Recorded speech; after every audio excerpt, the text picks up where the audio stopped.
My dad raised 12 children. My daddy could not read nor write. Ladies and gentlemen, to go to school. But my daddy was so smart. You know, I've just always wondered what all my daddy might have been able to do had he had an education. Ladies and gentlemen, my daddy, I watched him maneuver. I watched how he could trade and barter, and you know, it's like he would, well, they call it good horse sense or horse trading. They call it street smarts if you're from the city, but good old country horse sense. My daddy was so smart, and I just watched him through the years. And my daddy was also one of those people that was really willing to work. He was up all the time, up early, having to farm before he went to work on construction or doing whatever he had to do to keep food on the table. But he always just managed to make some of the best deals and some of the best choices. And I was very influenced by that. Now, I got my music from my mother's side of the family, and most musicians don't want to work at anything else. So I got my work ethic from my dad, I got my music from my mama, and I tried in the early days when I would think about it and I started seeing that I could make money at this, I thought, well, they do call this the music business.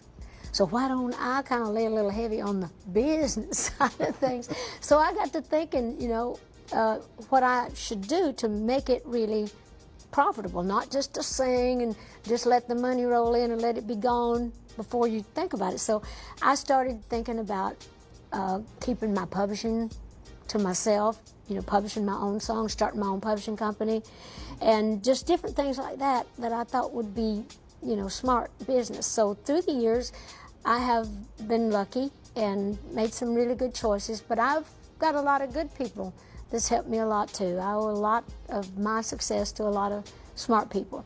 But I'm thinking of a young, say, an 18-year-old Dolly Parton in Nashville, trying to make it, talented.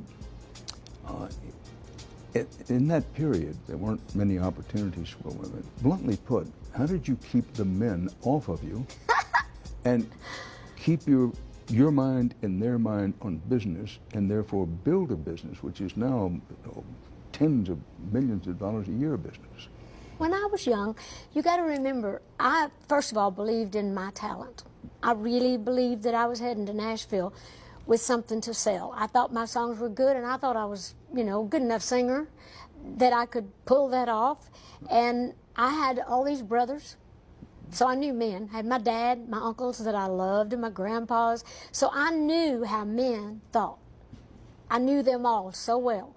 And I always said I look like a woman, but I can also think like a man. So I was not intimidated, and I was a right pretty girl, you know, for the times, you know, a little overdone, of course, but I used that. You know, I was not intimidated. I took it as a compliment when men thought I was, if they thought I was pretty.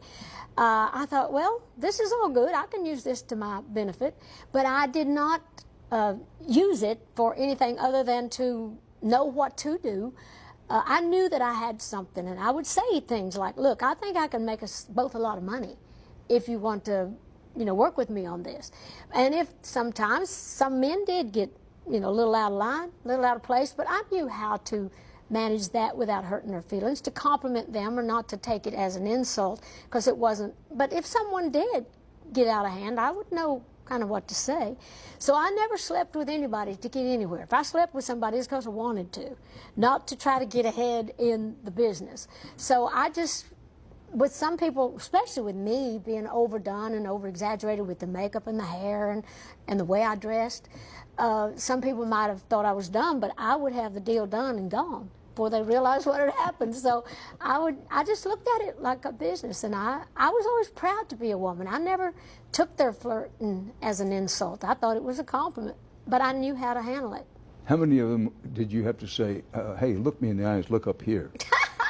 Well, quite a few of them, but that's all right. But I could do that in a joking way. I would just say it like that. Hey, now, you know, you can look all you want to. I'm just going to stand here and let you look for a minute. But I came here on more important business. You know, it's like I might look like trash, but I got a little more going for me than that.